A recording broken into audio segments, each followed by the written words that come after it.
कभी धरने पर, तो कभी सड़कों पर, तो कभी ज्ञापन। क्या है यह दाहोद का पूरा मामला? इसी के ऊपर विशेष चर्चा करने के लिए आज हमारे बीच में हमारे साथ मौजूद है आदिवासी समाज के जागरूक कार्यकर्ता केतन कुमार बामनिया। उनका हम आरजे भारत न्यूज 7 में स्वागत करते हैं। केतन कुमार साहब, आपका आरजे भारत न्यूज 7 में हम स्वागत करते हैं। मैं आपका भी दिल से धन्यवाद करता हूं और आपकी मीडिया को भी मैं जोहार कहता हूं। जोहार जोहार, बहुत बहुत धन्यवाद। तो इस समय आप देख रहे हो आरजे भारत न्यूज 7 और मैं हूं आपके साथ राजेश सिसोदिया। तो आइए हम सीधी बात आदिवासी समाज के युवा कर्मठ एवं जागरूक कार्यकर्ता, जो कि सामाजिक कार्यकर्ता है, समाज हित के लिए हमेशा अपनी लड़त को लड़ते हैं और समाज में जो शोषण कुरीतियां है उन्हें दूर किस प्रकार से किया जाए उसी में हमेशा अपने जीवन को व्यापन करने वाले ऐसे केतन कुमार बामनिया हमारे बीच में है। उनसे हम बहुत सारी चर्चा करने वाले हैं। तो केतन कुमार बामनिया साहब, पहले तो हम आपसे एक सवाल पूछना चाहेंगे कि कल की हम ये बात करें तो एक बहुत ही बड़ी संख्या में समाज के नौजवान हमें दाहोद शहर में दिखाई देते हैं और काफी भाई बहन और मौजूद थे। तो क्या था मामला वो? जो ये अभी 15-20 दिन से चल रहा है, ऐसे थोड़ा अंदरूनी माहौल तो ये 1 साल से चल रहा है, जब से ये रेलवे कारखाना, जो यहाँ हम लोग रेलवे कारखाना ही बोलते हैं यहाँ पर ट्राइबल में जी। तो उस कैंपस में, पूरे कैंपस में यहाँ पर सीमेंस कंपनी आई हुई है। वो जर्मन की है जी। जर्मन की कंपनी है। यहाँ पर इंडिया में बहुत सारे प्रोजेक्ट भी है उनके। तो ये जो प्रोजेक्ट है यहाँ पर बीते दिनों यहाँ पर आदिवासी महासभा का आयोजन हुआ था। उसका जो मुख्य जो थे वो यहाँ के जो वड़ा प्रधान अपने भारत देश के, उन्होंने ये बात उस सभा में रखी थी, आदिवासी महासभा के, यानी यहाँ पूरा आदिवासी महापंचायत था, उसमें ये बात रखी थी कि यहाँ पर हम लोग आपको सीमेंस कंपनी दे रहे हैं, वो आपको हम गिफ्ट दे रहे हैं, वो उसमें हम 10,000 से ज्यादा लोगों को रोजगारी देंगे। ये आपके लिए हम एक पूरा प्रोजेक्ट आपको गिफ्ट करके जा रहे हैं। हाँ, तो जैसे कि आपने बताया वड़ा प्रधान में तो साथियों हमारे देश के प्रधानमंत्री माननीय नरेंद्र मोदी जी की बातचीत हो रही है। तो जब मोदी साहब यहाँ पर आए थे कुछ साल पहले, तो उन्होंने कहा था कि 20,000 करोड़ की सौगात एक भेंट के रूप में मैं दाहोद को दे रहा हूँ। तो वो उनका एक सपना भी था। तो उसमें आपको कहाँ दिक्कत आ रही है अभी? ये सपना उन्होंने जो दिया था, तो उस समय से लेके पूरे दाहोद डिस्ट्रिक्ट में उस समय से ऐसा हो रहा था कि जो उस समय जो भेंट सौगात मिली है उसका यहाँ पर जो ज्यादातर लोग बेरोजगार है, तो उनको एक रोजगारी मिलेगी, एक आशा लेके उस समय से लेके जैसे जैसे कंस्ट्रक्शन होता जा रहा है सीमेंस कंपनी का यहाँ पर, तो लगेगा कि अब ये शुरू होगा तो इससे 10,000 लोगों को रोजगारी मिलेगी उन लोगों को। तो ये बात सुन के लोग अभी तक यहाँ चालू क्यों नहीं हुआ है, और यहाँ का जो कंस्ट्रक्शन भी नहीं, जो रोजगारी से क्या तात्पर्य आपका? रोजगारी किस प्रकार की रोजगारी यहाँ पर कैसे, जैसे पूरा एक इंडस्ट्रियल डिपार्टमेंट पूरा खड़ा हो रहा है यहाँ पर, तो वहां पर रोजगारी का तो हेतु 10,000 से ज्यादा लोगों का रहेगा, तो बहुत सारे रहेंगे, लेबर रहेंगे, सिक्योरिटी रहेंगी। तो मुझे अब लेबर की आपने बात करी, तो लेबर कहाँ के थे? लेबर दाहोद के तो लेबर थे ना? लेबर सभी लोग दाहोद के ही है। बराबर। यहाँ पर जितने भी प्रोजेक्ट आते हैं, अरे पूरे गुजरात में जितने भी प्रोजेक्ट आते हैं वो सब लेबर दाहोद की ही है।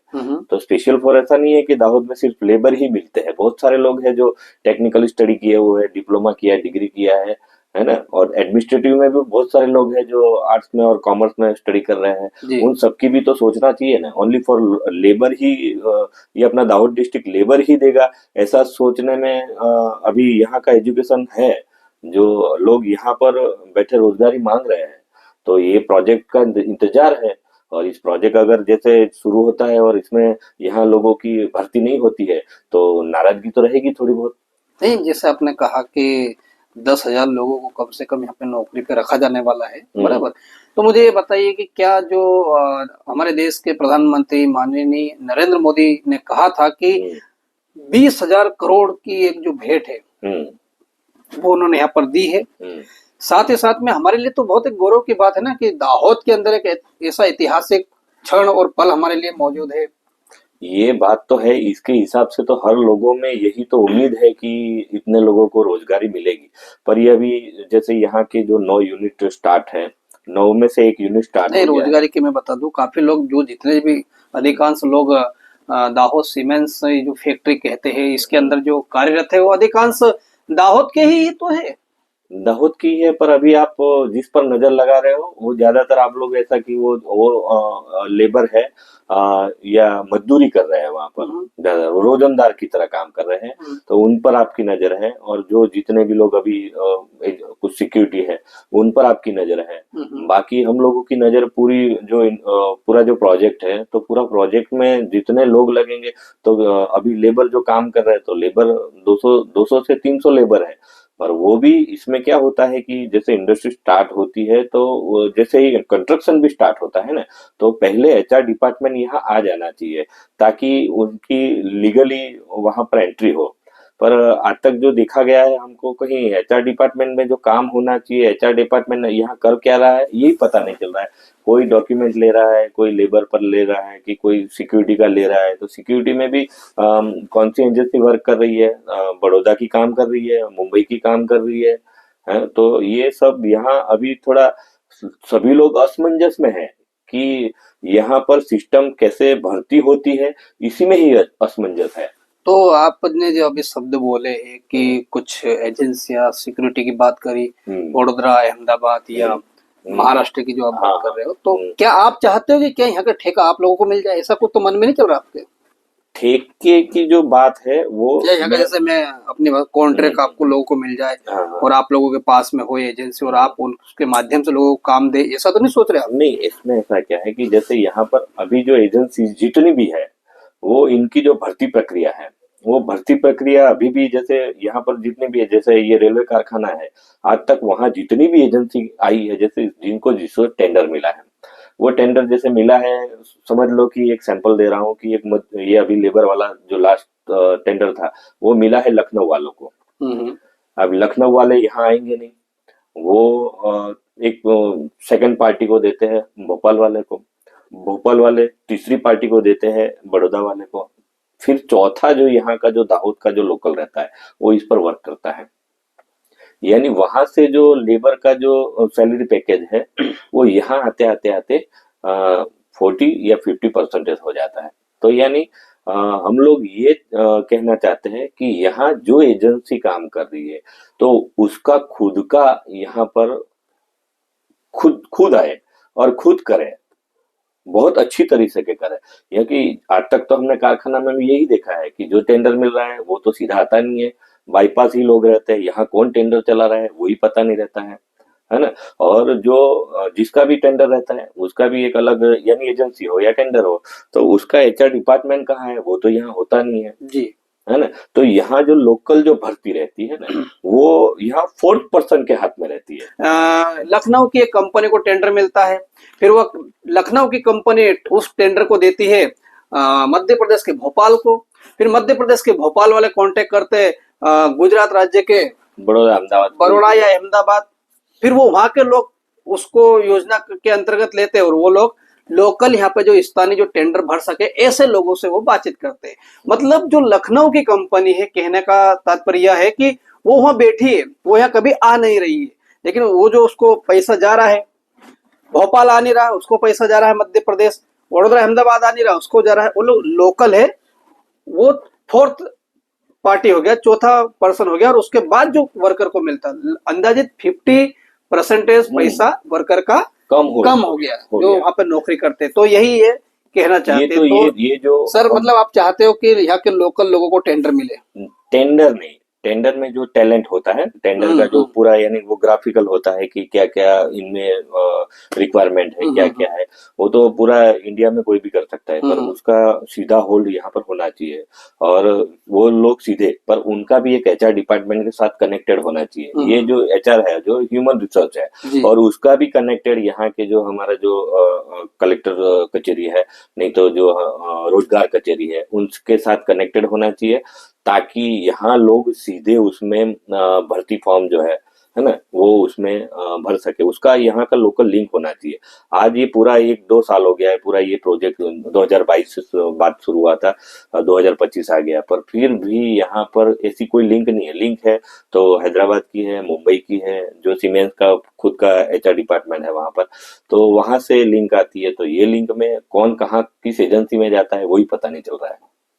तो हम लोग ये चाहते हैं, first of all start here HR department. ये कहना चाहते हैं कि जो एक वेबसाइट होती है उसमें एक लिंक होती है, लोग अपनी डिटेल वहाँ अपलोड करते हैं। हाँ। तो यहाँ जो विद्यार्थी है, स्टूडेंट है, जो काम करने के इच्छुक है, अपने बायोडाटा को वहाँ अपलोड करते हैं, उन्हें यह पता नहीं चलता है कि वो किस एजेंसी के तहत चल रहा है, राइट? हाँ। तो यहाँ पता नहीं चल रहा। तो ये यूं कहना चाहते हैं कि एचआर यहाँ पर हो, उनका हेड ऑफिस यहाँ पर हो, हाँ। और यहाँ से वो सारी चीजें हो। तो मुझे बताइए कि क्या आपके मन में तो ऐसा नहीं चल रहा है कि आप खुद मतलब ये एजेंसी को ले, ऐसा तो नहीं चल रहा आपके ग्रुप के मन में?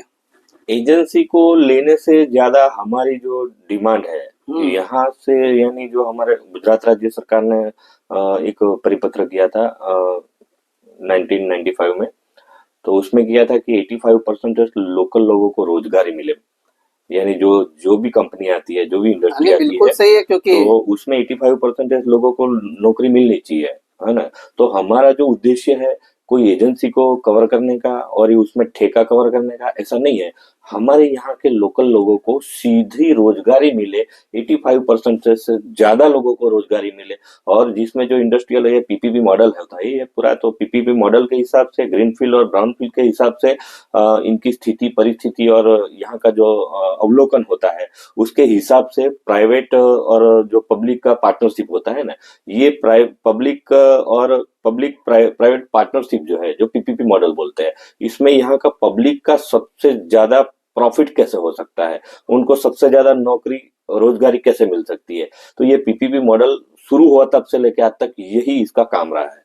तो अभी जो दिख रहा है, तो जो सीधा पब्लिक के पास आना चाहिए वो पब्लिक के पास नहीं आ रहा है। ये बिल्कुल वाया हाँ, घूम फिर के आ रहा है। पीपीपी का मॉडल का मतलब यही था कि सीधा जो अपने को जॉब सर्वेंट चाहिए, तो जॉब सर्वेंट सीधा, है ना, पब्लिक सीधा। पब्लिक प्राइवेट पार्टनरशिप का मतलब होता है कि सीधा कनेक्टेड टैलेंटेड लोगों के साथ कनेक्टेड हो सके अपन, है ना।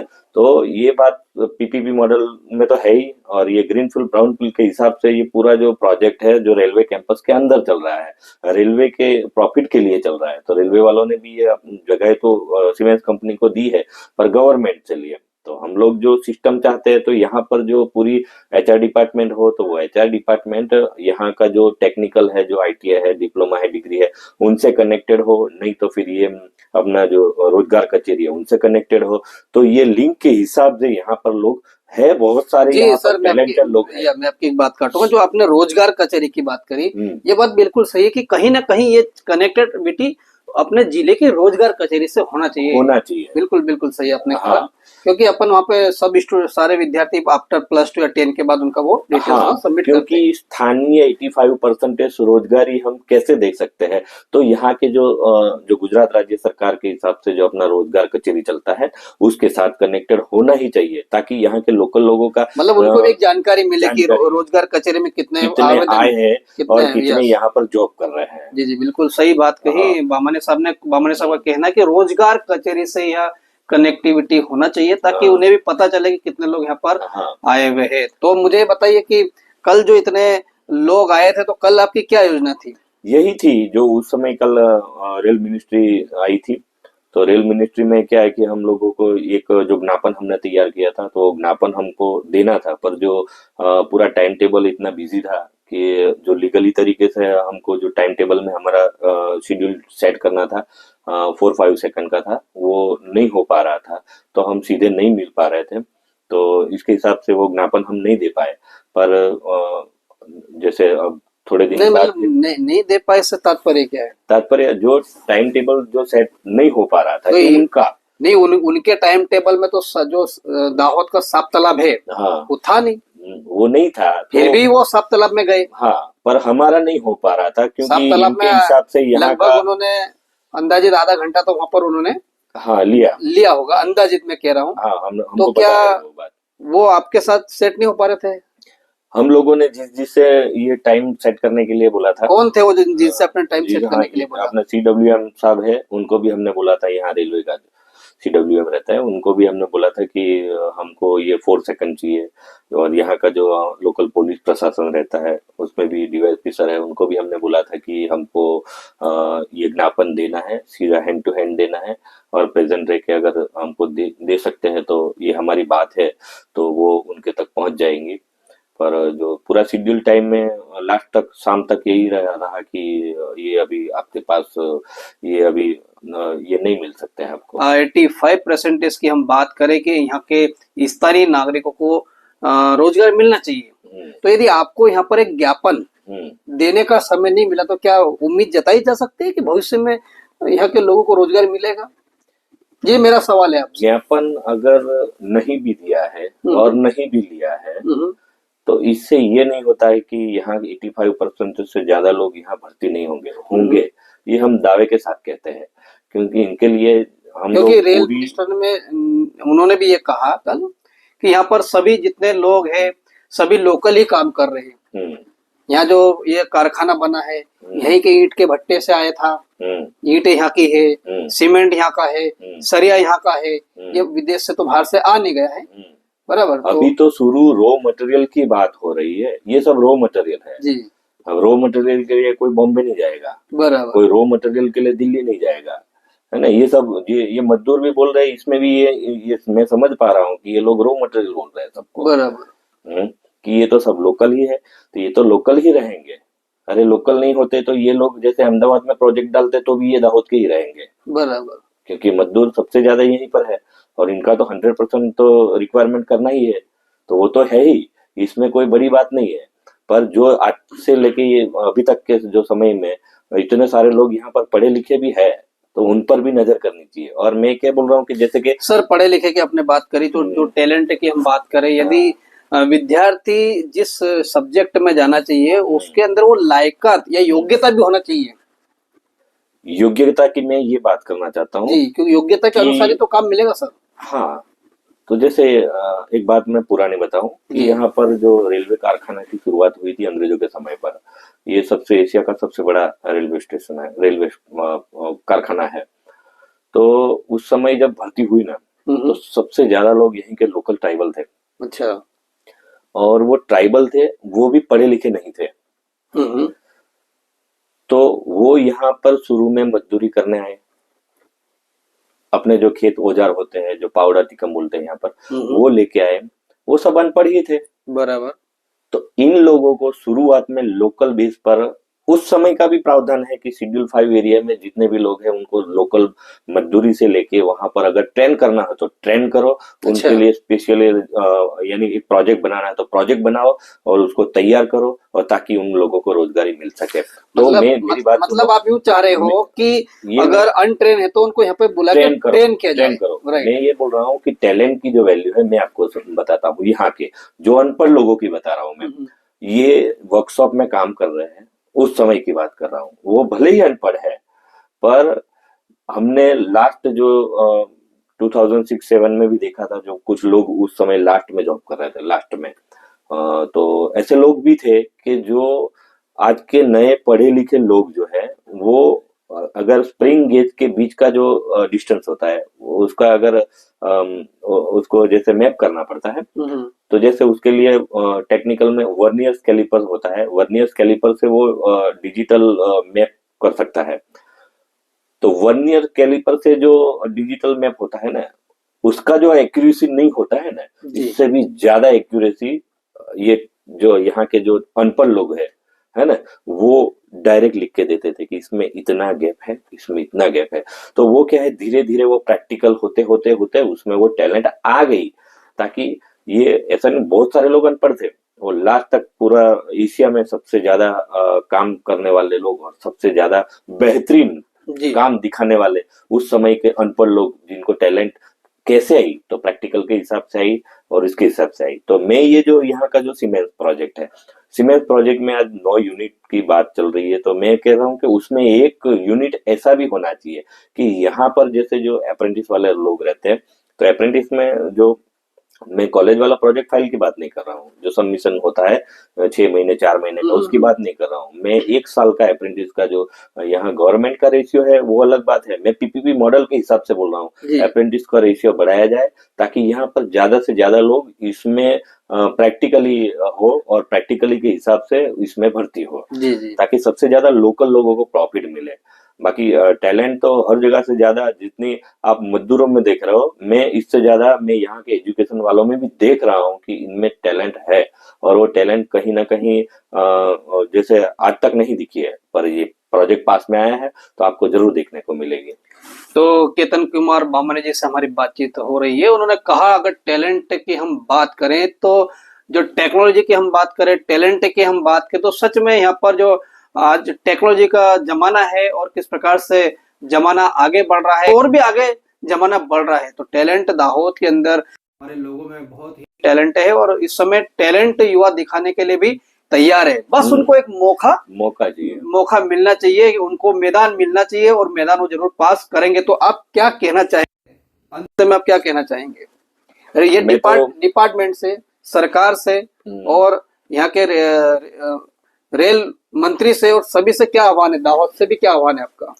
हम लोग तो पूरा रेल मिनिस्ट्री और जो सीमेंस के जो जितने भी होद्देदार है पूरे भारत में है और यहाँ पर जो काम करेंगे और जितनी भी एजेंसियां जो यहाँ पर काम करेगी, उन सब से हमारा तो बहुत गहरी गहरी सोच से बता रहे हैं कि निवेदन भी है हमारा तो कि यहाँ पर सबसे ज्यादा लोकल लोगों की भर्ती होनी चाहिए।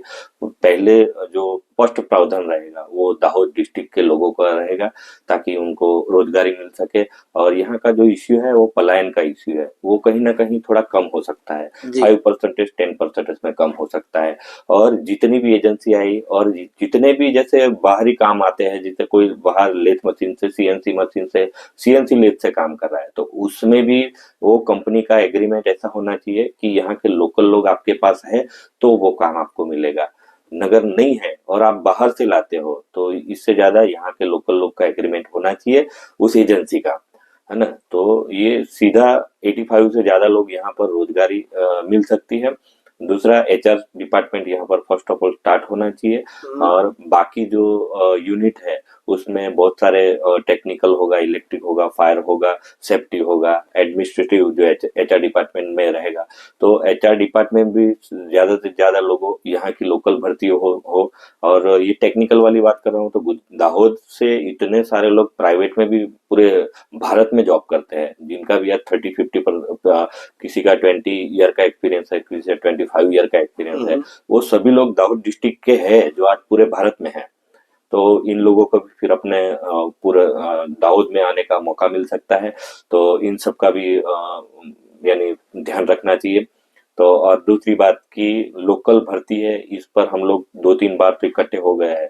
जैसे एक यूनिट शुरू हुआ है, दूसरा यूनिट अगर शुरू होता है और एचआर डिपार्टमेंट नहीं आता है तो हम लोग भारी संख्या में जो रेल पूरा जो कैंपस है उनमें हम जाएंगे। और हम लोग रेल मिनिस्ट्री में तो जो ज्ञापन दिया उसमें हमारा तो अभी रिसीव नहीं हुआ है, पर हम लोग दावे के साथ कह रहे हैं कि 85% से ज्यादा लोगों की भर्ती हम कराएंगे ही कराएंगे, किसी भी हाल में कराएंगे। क्योंकि ये पीपीपी मॉडल है, उसमें पब्लिक और प्राइवेट पार्टनरशिप का जो रेशियो है वो रेशियो में यहाँ के लोकल जॉब सर्वेंट 85% से ज्यादा होना ही चाहिए। अगर नहीं होता है तो ये हम चैलेंज के साथ कहते हैं, जो सीमेंस के होद्देदार हैं उनको भी कहते हैं और रेल मिनिस्ट्री में जितने हैं उनको भी कहते हैं कि आपको करना ही पड़ेगा, क्योंकि ये ट्राइबल एरिया है, शेड्यूल 5 एरिया है। और जो शेड्यूल 5 एरिया के हिसाब से करना ही सर करना ही पड़ेगा। क्या आप फोर्स दे रहे हो या धमकी दे रहे हो, क्या है ये? नहीं, जो परिपत्र के हिसाब से है, गवर्नमेंट का जो रूल्स है उसके हिसाब से करना पड़ेगा, है ना। हम लोग गवर्नमेंट के जो रूल्स है उसके फॉलो कर रहे हैं और उसके आगे की अगर जैसे कोई प्राइवेट कंपनी अपना खुद का कवर करना चाहती है, कोई एजेंसी ऐसा है खुद का कवर करना चाहती है और अपने ही लोगों को जैसे लाना चाहती है, हम लोग गवर्नमेंट रूल्स के हिसाब से ये बोल रहे हैं कि पीपीपी मॉडल में जो रहता है ना, ग्रीन फील्ड ब्राउन फील्ड में जैसा रहता है उसी तरह से लोकल की भर्ती होनी चाहिए। जैसे यहाँ पर एक प्रोजेक्ट आया था, उसके बारे में बता दूं मैं आपको। जी बताइए। जो जाइडस जो कैंप यहाँ पूरा हॉस्पिटल है, जायडस हॉस्पिटल बड़ी कॉलेज भी है। उस समय में भी यही था, पीपीपी मॉडल के हिसाब से आया था। वो भी ग्रीनफील्ड ब्राउनफील्ड से जुड़ा हुआ है। तो वहां पर भी हमारी मांग यही रही थी कि लोकल लोगों की भर्ती होनी चाहिए, और वो भी 85%। तो आज हम लोग देख रहे हैं जायडस भले ही प्राइवेट है, उस समय भी ऐसा ही था। गवर्नमेंट की जो जमीन थी उस पर ये 99 ईयर का एग्रीमेंट करके पूरा प्रोजेक्ट ले लिया है। तो उसमें भी हमारा 85% हमारा हक है। उसमें भी आज सिक्योरिटी से लेके, लेबर से लेके, जो नर्सिंग डिपार्टमेंट एएनएम जीएनएम वाले हैं, और दूसरे जो एमबीबीएस वाले हैं, पीजी वाले, एमडी वाले, जितने भी लोग हैं, उसमें से हमारा हिस्सा है। एडमिनिस्ट्रेटिव में भी है, एचआर डिपार्टमेंट में भी है। हर लोग दाहोद जिले के, डिस्ट्रिक्ट के जो लोकल लोग हैं।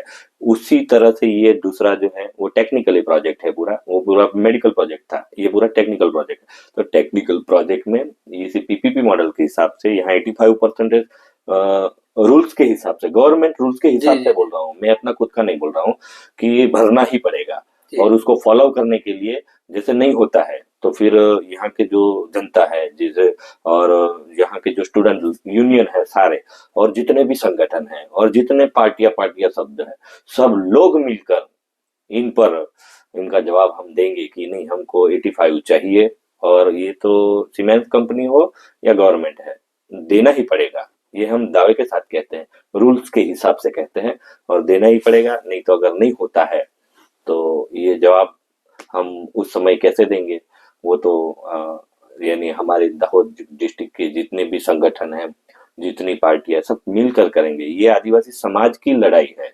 पर ऐसा नहीं है कि आदिवासी समाज की ही इसमें हम रिक्वायरमेंट चाहते हैं। जी जो दाहोद डिस्ट्रिक्ट के जितने भी लोग हैं, जो बाहर से जितने आज 40 साल 45 साल से जितने भी लोग यहाँ पर रहते हैं, इससे पहले भी अलग अलग समुदाय के लोग हैं, तो व्यापारी लोग हैं, नगरजन है ना। और जो रेलवे में भी बहुत साल पहले लगे थे, उसके भी परिवार यूपी के हैं, बिहार के हैं, वो भी यहाँ क्या क्या रहते हैं।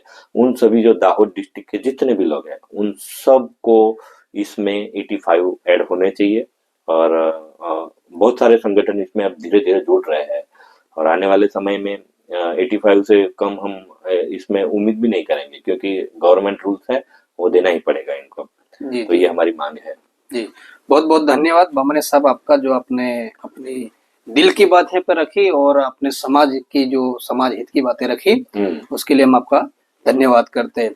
तो इस समय जिस प्रकार से दाहोद के हमारे बीच में जो कि आदिवासी समुदाय के, आदिवासी समाज के एक जागरूक और संघर्षमय जीवन जीने वाले केतन कुमार बामनिया साहब को हम सुन रहे थे। उन्होंने बताया कि सीमेंस के अंदर उनको न केवल आदिवासी समुदाय, लेकिन जो दाहोद जिले में रहते हैं उन सब की 85% हिस्सेदारी उसमें होनी चाहिए। जब हमने उनसे पूछा, उन्होंने कहा कि हम हमारी तरफ से नहीं, पर सरकार के जो परिपत्र है उसके अनुसार हम बात कर रहे हैं। जिस प्रकार से उन्होंने ये कहा कि एचआर की बात कहें या और भी कुछ हम बातें करें, तो यहाँ के लोकल लोगों को पहले प्राथमिकता दी जाए। और यह सही है, क्योंकि लोकल लोग इसमें रहेंगे तो लोकल भाषा है, उनका खान पान, उनकी रहनी करनी सब लोकल है। और एक बात बीच में उन्होंने यह भी रखी, पलायन की बात करी।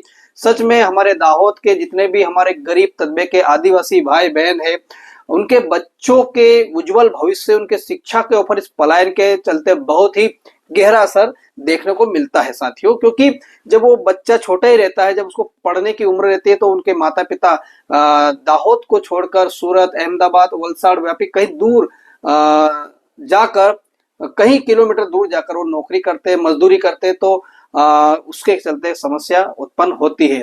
उन्होंने बीच में झायडस की भी बात यहाँ पर बताई कि झायडस मेडिकल कॉलेज में जब बातें आई थी तो वहां पर भी 85% हिस्सेदारी की उन्होंने बात करी, कि हमारे लोकल, चाहे सिक्योरिटी गार्ड हो, चाहे नर्सिंग डिपार्टमेंट हो, मेडिकल डिपार्टमेंट हो, डॉक्टर्स हो, जो भी है, यहाँ पर भी उन्होंने बातचीत करी और काफी हमने चर्चा की है। उन्होंने यह भी आह्वान किया है कि जो रेल मिनिस्टर और यहाँ के जो रेल के कारखाने, सीमेंस के जो ऑफिसर है, उन सबसे निवेदन भी किया है कि वह इस बात के ऊपर गंभीरता और से विचार करे, इस बात के ऊपर मंथन करे और सोचे। क्योंकि हमारे देश के प्रधानमंत्री माननीय नरेंद्र मोदी साहब ने खुद जब यहाँ पर दाहोद में आए थे, उन्होंने अपने भाषण में कहा कि मेरे आदिवासी भाई बहनों को, मेरे क्षेत्र के लोगों को मैं यह